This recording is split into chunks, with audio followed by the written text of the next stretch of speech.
Ah, steam replete with the scent of orchids. Water that turns the complexion a blushing pink. So, this is a hot spring.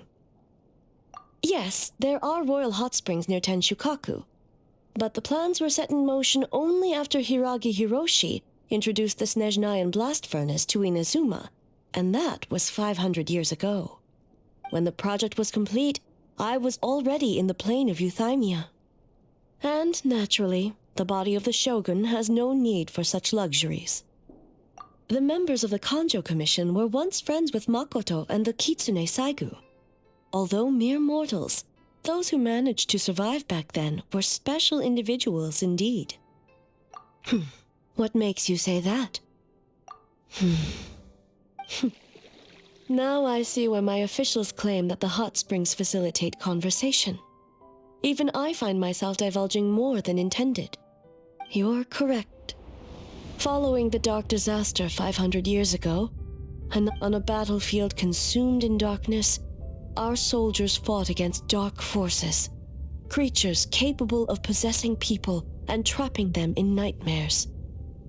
Even the Yumeku Ibaku could do nothing to wake them.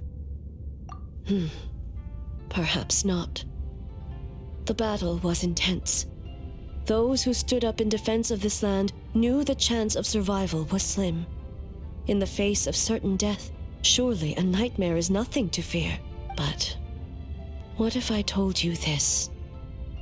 If the person trapped in the nightmare was strong enough to overcome incapacitation, it would become a waking nightmare instead. The person would lose all capacity to distinguish dream from reality, perceiving everything in the real world as a continuation of the war, and every precious thing in life as an enemy to be annihilated, and every precious thing in life as an enemy to be annihilated. That is a far more painful nightmare, both for the person in question and those around them.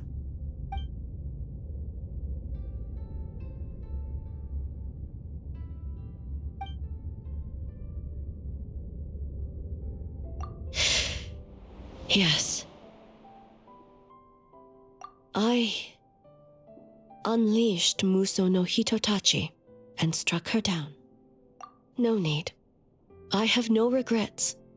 I know it was the right decision, both for Inazuma's sake and her own. If necessary, I would do it again.